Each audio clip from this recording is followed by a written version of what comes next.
Muy buenos días, damos la bienvenida un día más a este su programa Buenos días Señor, un tiempo que apartamos para meditar en la palabra de Dios y para recibir de parte de nuestro Padre Eterno palabras de sabiduría, de sanidad, paz interior y también que nos ayuda a conocer el propósito de nuestras vidas.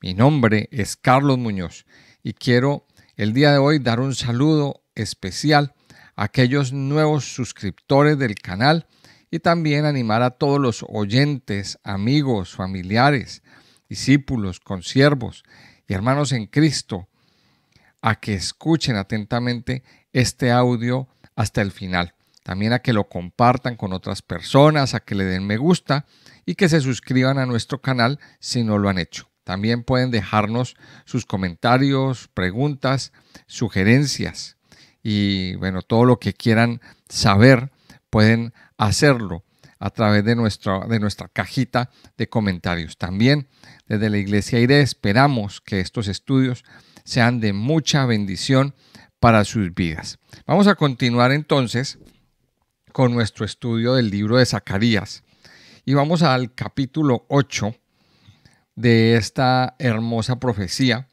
que nos aparece aquí en la palabra de Dios. Estamos viendo que el capítulo 7 y el capítulo 8 son la segunda parte del libro, son una especie de transición entre las visiones que tuvo el profeta y unas palabras, unas promesas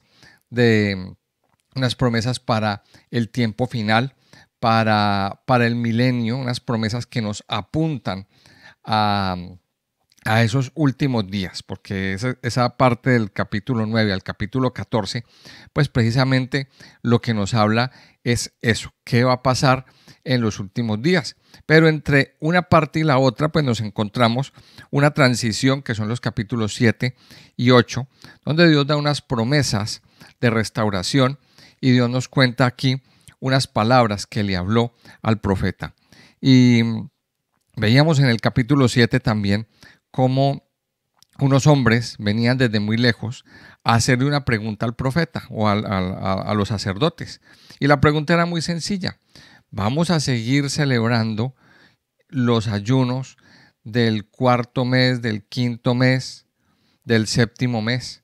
Esos ayunos, recordemos, que eran para conmemorar cosas tristes, eventos tristes que habían sucedido en el pueblo de Israel. Esos ayunos no tenían la connotación de alegrarse como las fiestas solemnes. Esos ayunos fueron inventados por los sabios en Babilonia para recordar las diferentes desgracias que ocurrieron o que han ocurrido,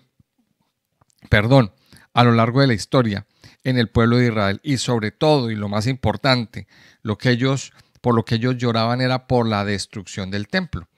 Pero claro, el templo ya se estaba construyendo, el templo ya era prácticamente una realidad. Recordemos que se destruyó el primer templo y por el hecho de destruir el primer templo, pues eso causó una herida en el centro espiritual del pueblo de Judá. Y ellos quedaron heridos, ellos quedaron marcados de ver cómo su lugar de adoración, el lugar que representaba a Dios, quedaba vuelto polvo, quedaba vuelto cenizas. Ellos lloraron el templo. Pero en esos 70 años estuvieron recordando cada año el día que el templo fue destruido, el 9 de Ab. Y ese día, pues ellos hacían duelo, ellos lloraban, ellos se lamentaban y todo eso. Una vez que el templo empezó a ser reconstruido, pues viene la pregunta. Pues si el templo ya lo tenemos, pues ¿para qué vamos a seguir llorando y lamentándonos? O sea, llorando y lamentándonos en este día de ayuno. Y esa pregunta quedó ahí en el aire. Pues esa respuesta a esa pregunta viene dentro del capítulo 8. Aquí Dios, dentro de todo lo que nos va a hablar, va a responder. ¿Qué tiene el capítulo 8? Bueno, varias cositas antes de iniciar la lectura. Primero, que usted va a notar que dentro del capítulo 8 se repite una palabra. Jehová Sebaot, Jehová de los ejércitos. 17 veces. 17 veces. Ahora, cuando una palabra se repite tanto dentro de un pasaje de la Biblia, pues tenemos que prestarle atención, porque algo nos quiere decir el escritor. Y otra cosa, y es que hubo dos intervenciones de parte de Dios en este capítulo. Cuando la Biblia nos dice, vino palabra de Jehová de los ejércitos, no debemos confundirlo con así ha dicho Jehová de los ejércitos. Entonces, dos veces se nos dice que vino palabra de Dios a Zacarías. Y vamos a ver entonces que eso nos marca las dos partes de este pasaje.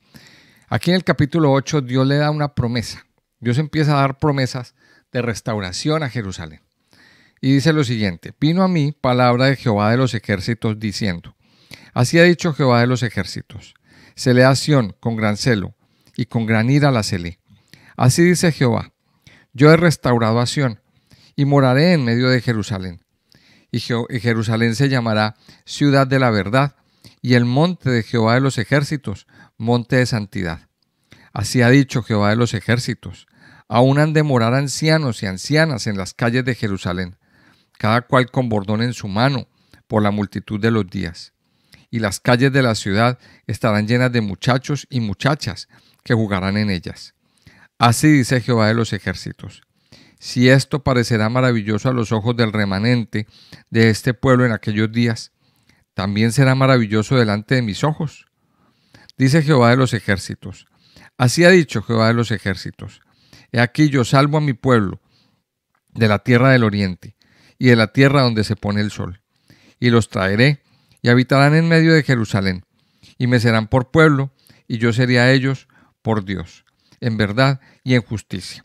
Y vamos a ver entonces en esta primerísima parte de estos primeros 8 versículos, cómo lo primero que se nos dice es que vino palabra de Jehová de los ejércitos. Y esa palabra de Jehová de los ejércitos es Jehová Sebaot, que pues una vez más nos aparece y aparece mucho a lo largo del texto de Zacarías, que nos comunica una verdad acerca de quién es Dios. Recuerde que a Dios lo podemos conocer de varias maneras, y una de esas maneras es a través de sus nombres y a través de los atributos. Y aquí nos aparece uno de los nombres de Dios, uno de los nombres.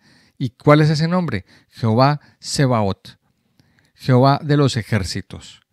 ¿Y qué implica Jehová de los ejércitos? Que tenemos de nuestro lado un Dios guerrero, que tenemos de nuestro lado a Dios que pelea por nosotros. ¿Cuántas luchas tenemos? Vamos a ponernos a pensar en esto. ¿Cuántas luchas tenemos? ¿Cuántas cosas enfrentamos en nuestra vida? Siempre, a lo largo de nuestro recorrido de vida, siempre tendremos una oposición en la vida. Siempre habrá algo o alguien que no nos deje avanzar. Pero tenemos aquí una confianza muy grande.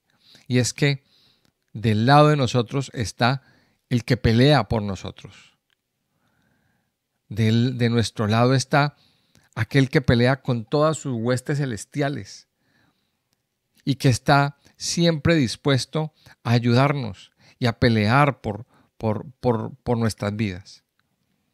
Y entonces aquí viene la gran conclusión de esta primera parte.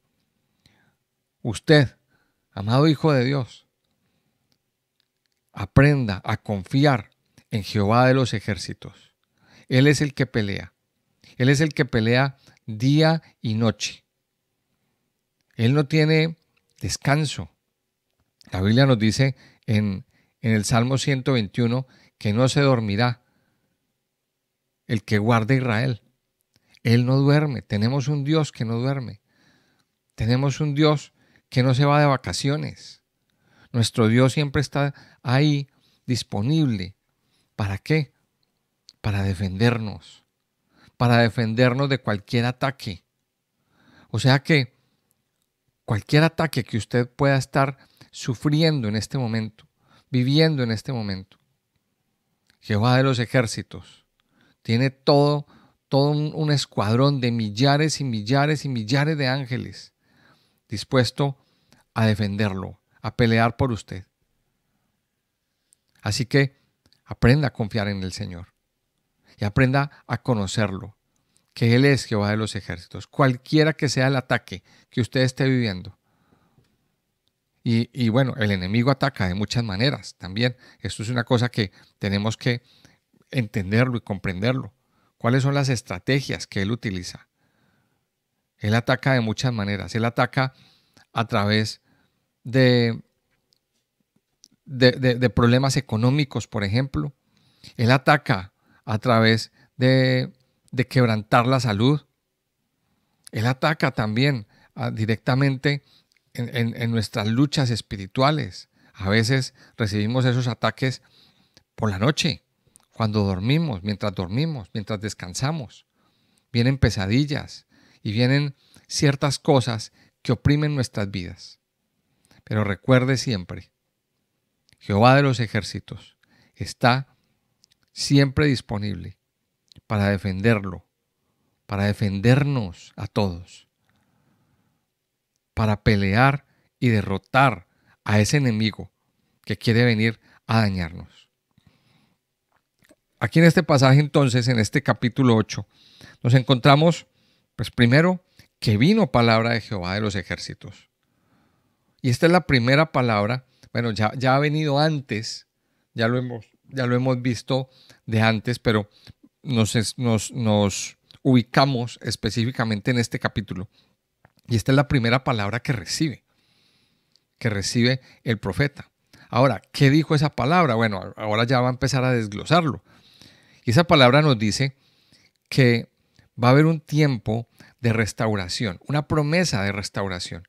¿Para quién? Para Jerusalén. Y lo primero que dice es, así ha dicho Jehová de los ejércitos, celé a Sión con gran celo y con gran ira la celé. Eso nos habla del amor de Dios. Y cuando la Biblia nos habla de Sión, nos está hablando de Jerusalén. Nos está hablando del lugar de la morada de Dios. Pero mire que aquí aparecen dos cosas. Celé a Sión con gran celo, pero luego nos dice, con gran ira la celé. Y eso nos muestra las dos facetas, dos partes del carácter de Dios. Primero nos habla del amor de Dios. Y vamos a ubicarnos primeramente en este contexto. Vamos a analizar este pasaje primeramente desde su contexto original y luego nos vamos a un contexto ya más avanzado y más espiritual. Nos dice que celó a Sión. O sea, Dios ama a Jerusalén. Dios ama a Jerusalén. Pero luego nos dice, con gran ira la celé. Y entonces aquí nos preguntamos, ¿ira en qué sentido? Preguntémonos esto. ¿La ira en qué sentido? ¿Hacia quién es esa ira? Bueno, lo primero es que el amor, cuando habla de que se celé a Sión con gran celo, es que Dios cuida de una manera celosa a su tierra, a Jerusalén, porque Dios nos dice que Él escogió a Sión por habitación para sí. Él la escogió. Dios escogió a Jerusalén. Entonces lo primero es que Dios cuida celosamente a Jerusalén, pero también nos dice, con gran ira la celé. Ira en los dos sentidos. Ira porque Jerusalén defraudó al Señor, porque Jerusalén perdió su norte, porque Jerusalén, digámoslo, perdió su propósito y abandonaron a Dios, optaron por la idolatría, optaron por adorar a cualquier otra cosa, a la piedra, al árbol o a los ídolos, antes que adorar a Dios, abandonaron al Señor. Y cuando se abandona a Dios, cuando Jerusalén abandona a Dios, eso provoca la ira de Dios. Pero también la ira hacia quién, hacia todos esos enemigos que vinieron a hacerle daño. en capítulos anteriores, veíamos una palabra que fue una palabra que Dios dio en su momento y sigue vigente hoy en día. El que toca Jerusalén, toca a la niña de los ojos de Dios. Yo lo puedo decir de otra palabra. Hay de aquel que se mete con Jerusalén. Cuidado, cuidado al hablar mal. Cuidado al hablar mal. Nuestro deber como cristianos es bendecir a Israel. Bendeciré a los que te bendijeren y maldeciré a los que te maldijeren, dice la palabra. Entonces lo primero es que se lee a Sión con gran celo. Y eso nos muestra el amor de Dios. Luego nos dice en el verso 3, así dice Jehová, yo he restaurado a Sión y moraré en medio de Jerusalén. Y se llamará ciudad de la verdad y el monte de Jehová de los ejércitos, monte de santidad. Y aquí empieza a dar una serie de promesas. Aquí empieza a dar una serie de promesas. ¿Hacia quién? Hacia Jerusalén. Y lo primero que nos dicen estos dos, en este versículo 3, o en los primeros versículos, es una promesa de restauración. Yo he restaurado a Sión. Mire lo que dice. He restaurado a Sión y moraré en medio de Jerusalén. Y Jerusalén se llamará ciudad de la verdad y el monte de Jehová de los ejércitos, monte de santidad. Una restauración completa, nos está diciendo el Señor. Ahora, ¿cuándo es esa restauración? Esa es una buena pregunta. ¿De qué tiempo nos está hablando aquí el pasaje y el profeta? Bueno, recordemos que las profecías son profecías a corto plazo y a largo plazo. Son a corto plazo y el corto plazo es pues que Jerusalén o Judá acabó de pasar por un exilio. Los judíos volvieron a reconstruir su ciudad, volvieron a reconstruir Jerusalén, volvieron a reconstruir el templo. Ese episodio lo podemos ver en estos dos libros de Esdras y Nehemías. Ellos regresaron. Entonces dice, sí, yo he restaurado a Sión. Pero también miremos el punto de vista a futuro. El punto de vista a futuro. Y el punto de vista a futuro es pues que Jerusalén es un foco, digámoslo así, de conflicto entre las naciones. ¿Por qué? Porque muchos están peleando por Jerusalén. Muchos están peleando por Jerusalén. Y entonces aquí Dios habla en pasado y dice, yo he restaurado a Jerusalén. Dios está dando una promesa de restauración a futuro también. Pero esa promesa nos dice 4 cosas. Primero, nos habla de la restauración. Luego nos habla de morar en medio de ella. Luego nos habla de cambiar el nombre. Dice, Jerusalén será llamada ciudad de la verdad.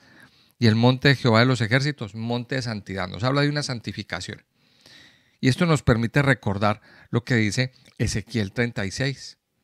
Es un pasaje bastante largo. Yo le invito a que usted vaya y lo lea, lo medite. Y está hablando Ezequiel 36 de una comparativa.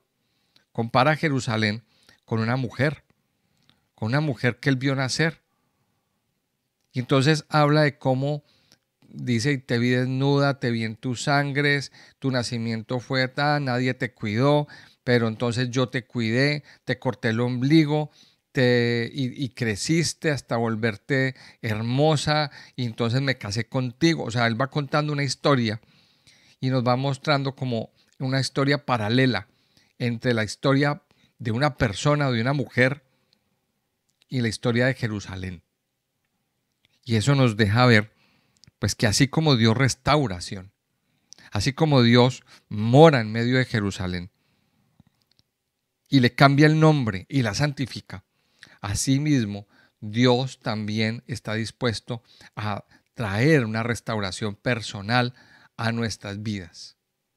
Ahora yo quiero que usted hoy aquí mire este pasaje, volviendo al contexto cultural e histórico. Dice, moraré en medio de Jerusalén. Dios estará allí. Y la verdad es que los que hemos tenido la oportunidad de ir a Jerusalén, de ir a la Tierra Santa, nos encontramos con que allí en esa ciudad se respira paz. porque precisamente eso es lo que significa Jerusalén, ciudad de paz. Y allí en esa ciudad se respira paz. Y es muy curioso porque siempre ha habido en Jerusalén pues la amenaza de guerra, del conflicto con los palestinos, el conflicto árabe-israelí, que siempre ha estado ahí sobre la mesa.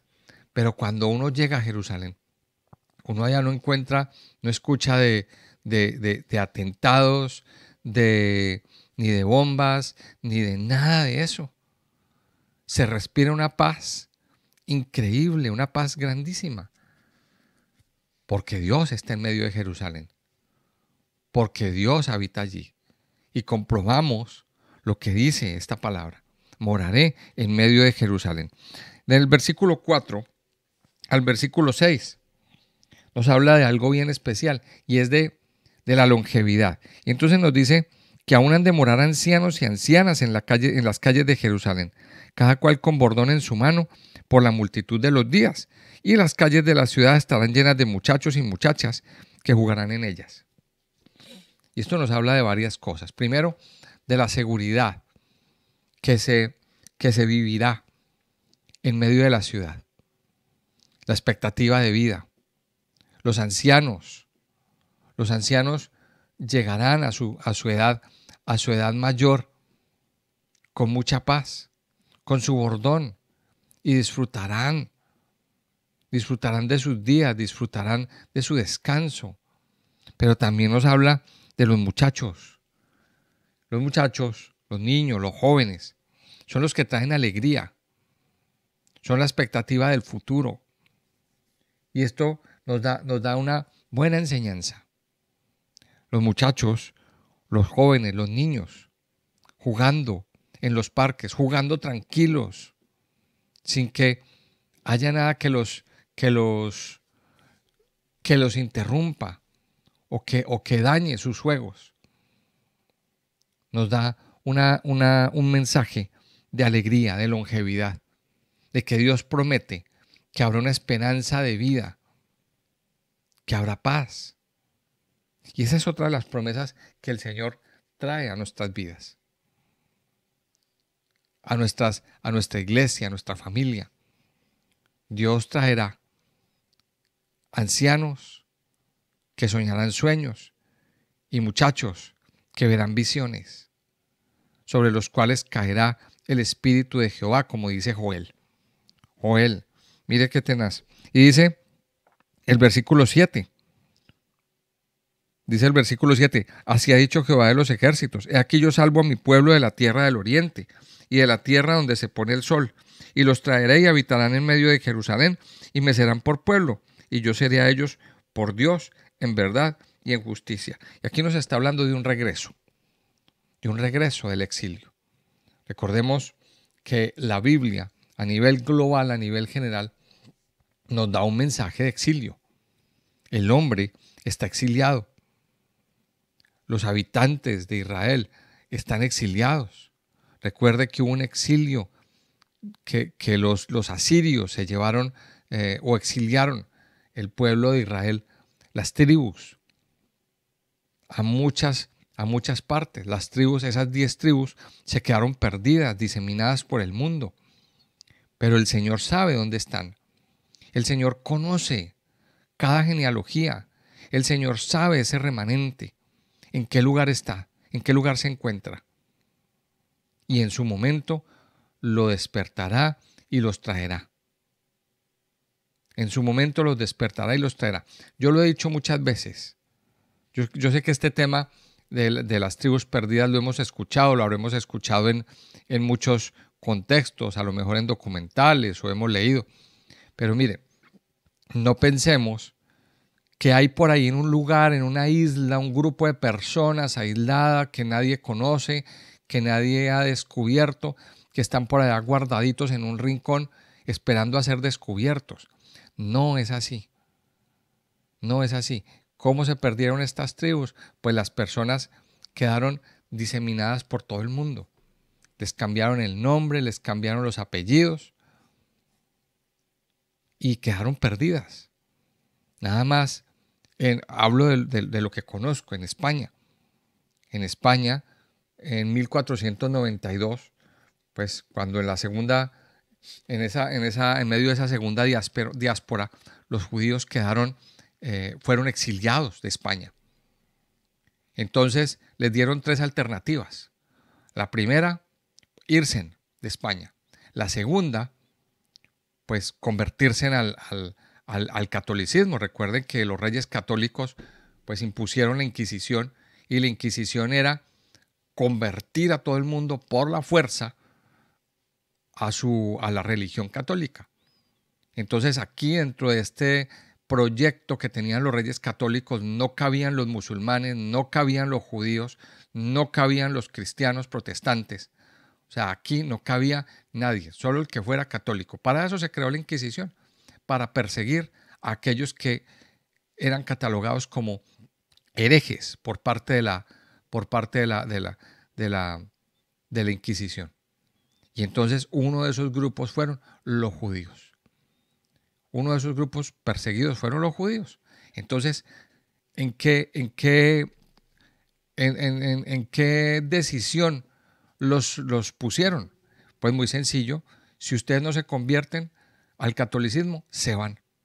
Se tienen que ir de España o los matamos. Entonces muchos, por preservar su vida, cambiaron sus apellidos. Cambiaron sus apellidos judíos por apellidos castizos, digámoslo así. Por apellidos castizos, sobre todo aquellos apellidos que tienen que ver con profesiones. Entonces, a lo mejor nosotros como latinos tenemos ascendencia judía, y no lo sabemos. Usted que me está escuchando puede a lo mejor ser descendiente de alguna de las tribus. Recuerden que después estos judíos fueron a América. Fueron a América, en América hicieron su vida, y ahí fueron transmitiendo sus apellidos de generación en generación. A lo mejor usted y yo somos descendientes de judíos y no sabemos. Pero el Señor en su momento despertará. Y dice aquí que los traeré y habitarán en medio de Jerusalén y me serán por pueblo y yo seré a ellos por Dios en verdad y en justicia. Y aquí nos habla de la renovación de un pacto. Renovación de pacto. Dice el versículo 9, vamos a leer. Dice, así ha dicho Jehová de los ejércitos. Esfuércense vuestras manos, los que oís en estos días las palabras de la boca de los profetas, desde el día que se echó el cimiento a la casa de Jehová de los ejércitos para edificar el templo. Porque antes de estos días no ha habido paga de hombre, ni paga de bestia, ni hubo paz para el que salía ni para el que entraba, a causa del enemigo. Y yo dejé a todos los hombres, cada cual contra su compañero. Mas ahora no lo haré con el remanente de este pueblo, como en aquellos días pasados, dice Jehová de los ejércitos, porque habrá simiente de paz, la vid dará su fruto, y dará su producto la tierra, y los cielos darán su rocío, y haré que el remanente de este pueblo posea todo esto. Y sucederá que como fuisteis maldición entre las naciones, oh casa de Judá y casa de Israel, así os salvaré y seréis bendición. No temáis, mas esfuércense vuestras manos. Y en este último punto, aquí nos está hablando el Señor. Pues lo primero es que le da un mensaje a aquellos que están construyendo el templo. Esfuércense vuestras manos. Y es como unas comillas. Empieza y termina con el mismo mensaje. Esfuércense vuestras manos. ¿Por qué? Porque las personas en ese contexto estaban construyendo el templo. Y hacer una construcción, pues no es fácil. No es fácil. Requiere de mucho esfuerzo, requiere de un esfuerzo físico bastante fuerte. Y de hacer las cosas bien. Poner cada detalle, cada cosa en su lugar. Los que hemos trabajado en algún momento en este tipo de labores, digámoslo así, haciendo obra o en albañilería o en este tipo de oficios, pues se podrán dar cuenta de que al principio, pues el trabajo es pesado. Al principio no se ven los resultados, pero si perseveramos y si seguimos al mismo ritmo, veremos que el resultado y los objetivos se cumplen. Y eso es a lo que el Señor le decía al pueblo de Israel. Esfuércense vuestras manos. Ustedes están construyendo un templo, están levantando una obra.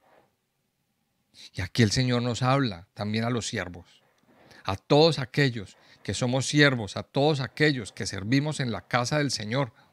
Esfuércense vuestras manos. No bajemos el esfuerzo, no bajemos el ritmo, porque el Señor está construyendo un templo. El Señor está construyendo un templo, está construyendo una obra en España, en el mundo entero. Tenemos que esforzarnos, mis amados. Y este mensaje se los digo a los que somos discípulos de IRE, a los que somos discípulos de la iglesia y a aquellos que son discípulos de la iglesia del Señor.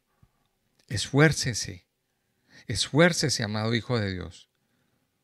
Ahora, yo sé que en muchas ocasiones llega el desánimo. Llega el desánimo en que trabajamos y trabajamos y trabajamos y no vemos resultados. Pero recuerde que el crecimiento lo da el Señor. Todo lo que hacemos no es en vano. Todo lo que hacemos, todas nuestras siembras no son en vano.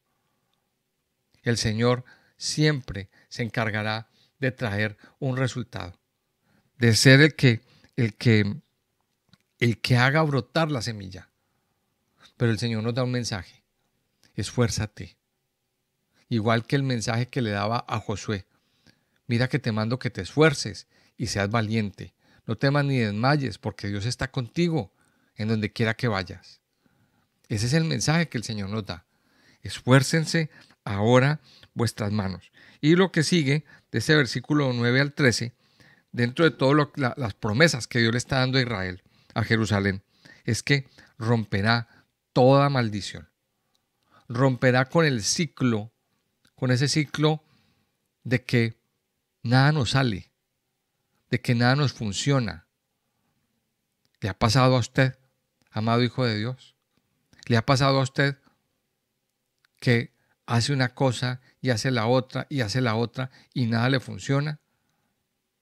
Yo creo que a muchos nos ha pasado eso. Nos ha pasado eso, que nos esforzamos en hacer algo, en hacerlo bien, y no funciona, no fluye nada. Aquí el Señor nos está diciendo que se romperá esa maldición. Le está diciendo a Jerusalén: yo romperé la maldición. Esos tiempos en que les iba mal, esos tiempos en que nada les salía, será roto. Y dice el versículo 11 y 12, el 12: porque habrá simiente de paz, la vid dará su fruto y dará su producto la tierra, y los cielos darán su rocío, y haré que el remanente de este pueblo posea todo esto. Y sucederá que como fuisteis maldición entre las naciones, oh casa de Judá y casa de Israel, así os salvaré y seréis bendición. No temáis, mas esfuércense vuestras manos. O sea, Dios da una promesa, pero esfuércese, esfuércese. ¿Y en qué nos tenemos que esforzar? Y esa es la pregunta. Mire lo que dice el versículo 14. Ahora, ¿qué es lo que tenemos que hacer? ¿Qué es lo que tiene que hacer el pueblo de Israel? Porque así ha dicho Jehová de los ejércitos: como pensé haceros mal, cuando vuestros padres me provocaron a ira, dice Jehová de los ejércitos, y no me arrepentí. Así, al contrario, he pensado hacer bien a Jerusalén y a la casa de Judá en estos días. No temáis. Estas son las cosas que habéis de hacer. Hablad verdad cada cual con su prójimo, juzgad según la verdad y lo conducente a la paz en vuestras puertas, y ninguno de vosotros piense mal en su corazón contra su prójimo, ni améis el juramento falso, porque todas estas cosas son cosas que aborrezco, dice Jehová.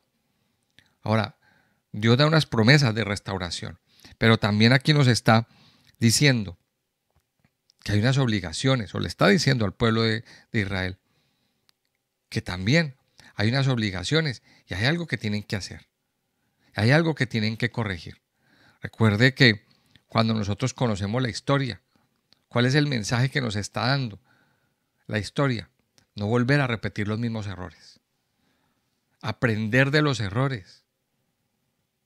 Y eso era lo que estaba viviendo el pueblo de Israel. Era el mensaje encriptado que el Señor le estaba dando. Aprendan. ¿Por qué les vino esto? ¿Por qué? Porque ustedes fueron desobedientes, porque no siguieron los mandamientos, porque se extraviaron, porque no siguieron al pie de la letra la palabra que Dios les dio. Y entonces aquí dice, estas son las cosas que habéis de hacer. Mire la palabra que Dios le dice. Hablad verdad cada cual con su prójimo. Hablad verdad cada cual con su prójimo. Luego dice, juzgad según la verdad y lo conducente a la paz en vuestras puertas. Recuerde que las puertas en el contexto de Jerusalén era el lugar donde se hacían los jueces. Los juzgados, digámoslo así, estaban en las puertas de la ciudad. O sea que las puertas nos dan un mensaje muy importante. Ahí era donde se tomaban las decisiones judiciales. Ahí era donde se paraban los jueces a juzgar a las personas. Ahí era donde se llevaba el caso, los diferentes casos o litigios que habían. Ahí se juzgaban. Ahí se juzgaban. Entonces mire lo que dice. Juzgad según la verdad y lo conducente a la paz en vuestras puertas. Luego dice, y ninguno de vosotros piense mal en su corazón contra su prójimo, ni améis el juramento falso, porque todas estas son cosas que aborrezco, dice Jehová. Y yo le invito a que recalque esa palabra aborrezco. Hay cosas que Dios aborrece. Y Dios aborrece la mentira. Dios aborrece la calumnia. Dios aborrece el falso testimonio. Dios aborrece el juramento falso. Dios aborrece las injusticias. Dios aborrece muchas cosas. Y hay muchas otras tantas que Dios aborrece, que son abominables para Dios. ¿Qué es lo que Dios le está diciendo al pueblo de Israel? Vivan de una manera justa, vivan de una manera piadosa, vivan de una manera obediente, corrijan los errores del pasado. Y es el mensaje que Dios hoy también a nosotros nos está dando. Un mensaje correctivo, un mensaje de que aprendamos a vivir bajo los parámetros de Dios. No podemos vivir a nuestro aire y a nuestra bola. No se puede. Hay cosas que Dios aborrece muy fuertemente, que Dios aquí nos está diciendo, corríjalo. Yo les voy a dar una restauración. Les voy a hacer algo grande, algo poderoso. Pero hay unas cosas que quiero que hagan. Y son estas, que nos aparece aquí en los versículos 16 y 17. Son las obligaciones. Luego, a partir del versículo 18, aparece la segunda palabra que el Señor le da al profeta Zacarías. Y la segunda palabra dice, vino a mí palabra de Jehová de los ejércitos diciendo, así ha dicho Jehová de los ejércitos, el ayuno del cuarto mes, el ayuno del quinto, el ayuno del séptimo y el ayuno del décimo se convertirán para la casa de Judá en gozo y alegría y en festivas solemnidades. Amad pues la verdad y la paz. Así ha dicho Jehová de los ejércitos. Aún vendrán pueblos y habitantes de muchas ciudades, y vendrán los habitantes de una ciudad a otra, y dirán, vamos a implorar el favor de Jehová, y a buscar a Jehová de los ejércitos. Yo también iré. Y vendrán muchos pueblos y fuertes naciones a buscar a Jehová de los ejércitos en Jerusalén, y a implorar el favor de Jehová. Así ha dicho Jehová de los ejércitos. En aquellos días acontecerá que 10 hombres de las naciones de toda lengua tomarán del manto a un judío, diciendo, iremos con vosotros, porque hemos oído que Dios está con vosotros. Y en esta segunda palabra que el Señor le da al profeta, aquí viene la respuesta. ¿Se acuerdan que en el capítulo 7 quedó en el aire la respuesta sobre los ayunos? ¿Qué es lo que le dice el Señor aquí? Pues esos ayunos que ustedes hacen, el del cuarto, el del el del quinto, el del séptimo mes y el del décimo, que son ayunos para recordar los hechos tristes, las calamidades, las desgracias que ha vivido Jerusalén a lo largo de su historia. Porque, entre otras, la mayoría de las calamidades y cosas malas se conmemoran con el ayuno del quinto mes, el 9 de Ab. Esos ayunos conmemoran, pues, inicialmente lo que fue el inicio del asedio, el del décimo, cuando rompen las murallas, ese es el cuarto, el ayuno del cuarto mes. Cuando el templo es destruido, el ayuno del quinto, el 9 de Ab. Y el del séptimo es el ayuno de Gedalías, cuando asesinaron a este líder, que era pues el gobernante del remanente que había quedado en Jerusalén. Pues lo asesinan y termina la gente yéndose para Egipto. Casi todas las calamidades. Recordar calamidades. Eso era lo que hacían.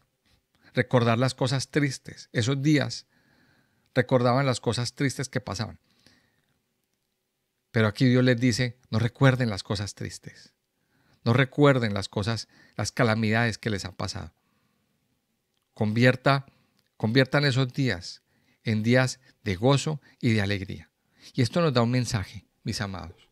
¿Cuántas cosas, cuántas calamidades hemos visto o hemos vivido a lo largo de nuestra vida, a lo largo de nuestra historia?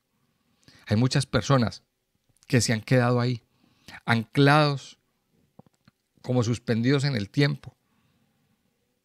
Y entonces recuerdan la muerte de un familiar, la muerte del papá, la muerte de la mamá, la muerte de un ser querido. Y ese día, pues, se ponen mal, ese día se deprimen. Es más o menos algo así. Llorar por las calamidades. Nos han pasado cosas malas a todos. Hemos vivido desgracias, hemos vivido cosas tristes, pero no podemos quedarnos ahí. No podemos quedarnos ahí. Esa herida tiene que cicatrizar. ¿Y quién es el único que puede hacer cicatrizar esa herida? El Señor. Él es el único que puede traer consuelo. Él es el consolador. Él es el consolador. Recuérdelo siempre. Isaías 61 nos dice que Él vino a traer, a quitar, a sanar los corazones enlutados, los corazones que están llenos de luto. Y entonces, ¿qué nos dice el Señor? Que esos ayunos, que esos días de duelo se tienen que convertir en gozo y alegría. Alégrese, gócese, gócese en el Señor, gócese en el Señor. Ahora, si usted está triste por la pérdida de un familiar, mire, dele gracias a Dios porque usted pudo tener a esa persona. Dele gracias a Dios porque usted pudo tener a esa persona, la disfrutó, la honró, si es el caso de su papá o de su mamá. Y pues Dios en su momento, en su misericordia, se lo quiso llevar. Se quiso llevar ese familiar. No cuestione al Señor. Alabe al Señor. Gócese. No se entristezca más. No se lamente más por algo triste que pasó. Aquí el Señor nos dice, convierta esto en gozo y alegría y amen la verdad y la paz. Aquí lo vamos a dejar porque es muy interesante todo lo que hay. Es muy interesante. Y en el último punto nos dice que en aquellos días acontecerá que 10 hombres de las naciones de toda lengua tomarán del manto a un judío, diciendo, iremos con vosotros porque hemos oído que Dios está con vosotros. Los judíos, durante mucho tiempo, estuvieron cerrados a comunicar su mensaje. Tenían mucho para decir, pero ellos estuvieron cerrados a comunicar su mensaje, a comunicar sus enseñanzas, a comunicar su sabiduría. Ellos estuvieron encerrados mucho tiempo, pero de unos años hacia acá hubo una explosión de estas personas donde empezaron a sacar todo lo que tenían. Y usted lo puede encontrar en el YouTube, en el Internet. Hay muchísimos mensajes Y la palabra de Dios, la Torá, tiene muchos mensajes para nosotros. Mensajes edificantes, mensajes reconfortantes. Esto es lo que está pasando. Esto es lo que está sucediendo. En aquellos días acontecerá que 10 hombres de las naciones tomarán del manto a un judío diciendo, iremos con vosotros, porque hemos oído que Dios está con vosotros. Así es la palabra. Mis amados, vamos a meditar en esta palabra en el día de hoy. Yo sé que está un poquito larga, pero ténganme paciencia. La profecía no puede ser algo que lo tomemos de una manera superficial. La profecía es algo profundo que el Señor trae para nosotros. Y yo les invito a que oremos. Padre Santo, te damos gracias. Te damos gracias en este día, Señor, por todas las maravillas, cosas grandes y poderosas que tú traes para cada uno de nosotros, mi Señor. Padre Santo, te damos gracias por la palabra con la que tú nos edificas en este día. Permite, Señor, que esta palabra nos levante, nos fortalezca, nos llene, nos sacie, que podamos hoy, Señor, ser consolados, ser confortados, Señor, y alimentados a nivel espiritual por esta palabra, Señor. Tú eres Jehová de los ejércitos, el Dios que pelea por nosotros, el Dios que envía las huestes, el Dios que envía las millares y millares y millares de fuerzas celestiales para ayudarnos, Señor, a vencer en medio de los conflictos y de las diferentes situaciones que tengamos. Padre Santo, yo te doy gracias. Yo te doy muchas gracias porque la victoria, Señor, es tuya. Porque tú eres, Señor, el que nos saca victoriosos en toda lucha que tenemos, Señor. Hoy ponemos nuestras luchas en tus manos. Hoy ponemos, Señor, nuestros quebrantos en tus manos. Hoy ponemos, Señor, nuestras batallas. Te presentamos, Señor, estas batallas. Y te pedimos, Señor, como dice tu palabra, que envíes ayuda desde el santuario. Que envíes esa ayuda celestial a nuestras vidas, Señor, para traernos la victoria, Padre Dios. Padre, yo te doy gracias por las promesas de restauración para Jerusalén, que también, Señor, de alguna manera son promesas de restauración para nuestras vidas, Señor. Gracias, porque tú estás para restaurarnos, para levantarnos. Ayúdanos, Señor, a obedecerte. Ayúdanos, Señor, a obedecer tu palabra, a obedecer los propósitos que tú quieres para cada uno de nosotros, mi Señor.